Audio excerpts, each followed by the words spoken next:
Hey, everybody, welcome to another episode of What's Current, the series where we're bringing you the latest trends in the lighting and architectural world. Today, I am joined by Jamie Horn from Horn Design. Welcome to the program, Jamie. Hey, good morning, Justin. Thanks for having me. Now, Jamie, I understand that you have been working on a playbook to help offices learn how to get back to work given this current environment. Is that correct? It is, yeah. We, like everybody else in our industry, want to encourage our clients to get back into their workspaces in a safe and secure way. Horn Design is 36 years old this year, so our focus has mostly been corporate interiors. So we're very familiar with this space. Office space is our bread and butter. So we have been advising clients for 36 years now, and hopefully another 36, of how to have spaces work for them. So this is just tweaking that. It's a different set of rules at this point, but we know the game. So the game hasn't changed, only the playbook, right? Exactly. And that was really why we decided to call what we're doing the playbook, because it just lends itself well to what's happening in this current environment.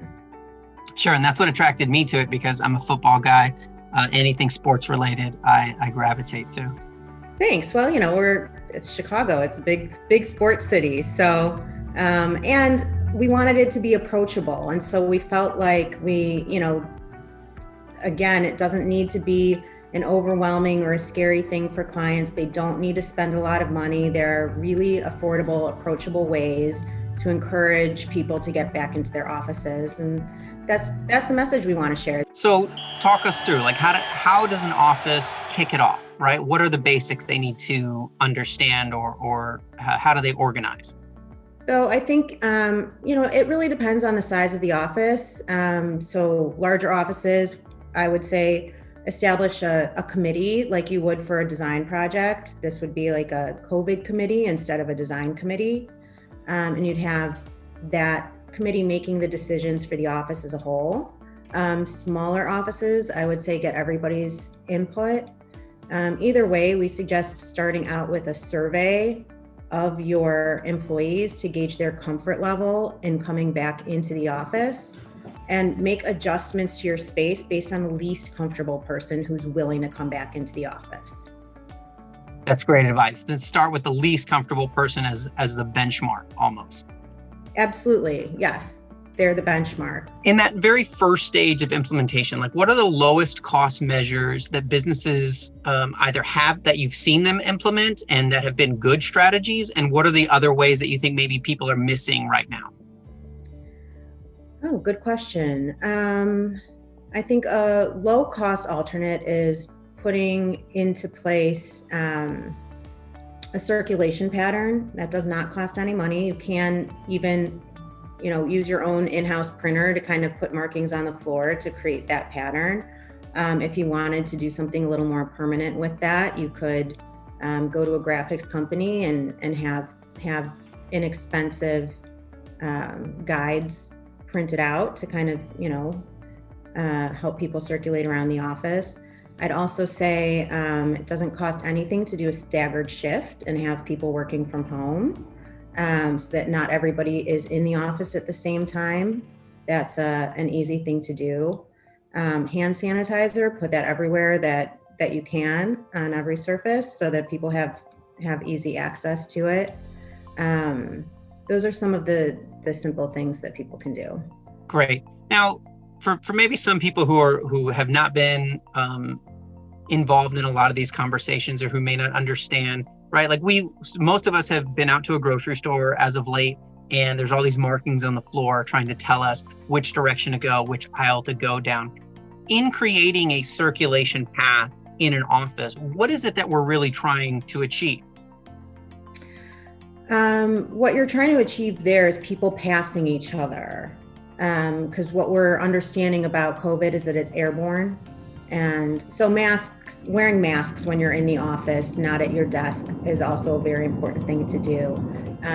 but the fewer people you are passing, the less your chance is of either getting COVID or passing it along to somebody else. So that's what those circulation patterns are in place for.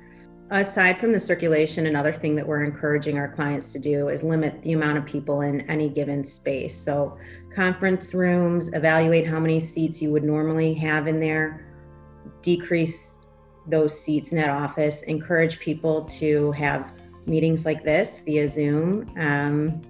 That's another good way to keep people apart from each other, but working together.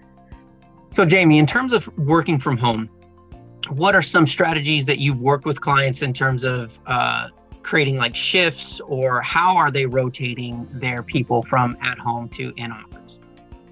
I really think that's up to each organization to figure out themselves. We kind of just put that idea in their heads that is an easy way to get some people in the office, keep your office live and moving and open. But I think that it's up to each company to figure out which teams need to be in the office together and really figure that out for themselves. Now, how much has UV lighting played into this so far? UV lighting has definitely come up, more in the sense of not replacing current lighting or anything like that, but supplemental lighting. Mm-hmm. And bringing it in after hours in certain rooms and things like that, more of a mobile application. Absolutely. And I understand in the Playbook, you actually put together a case study as well, where you actually go through an example office space and break down some of the areas to address. We do, because obviously some areas are more high traffic than others once people are really in their offices together.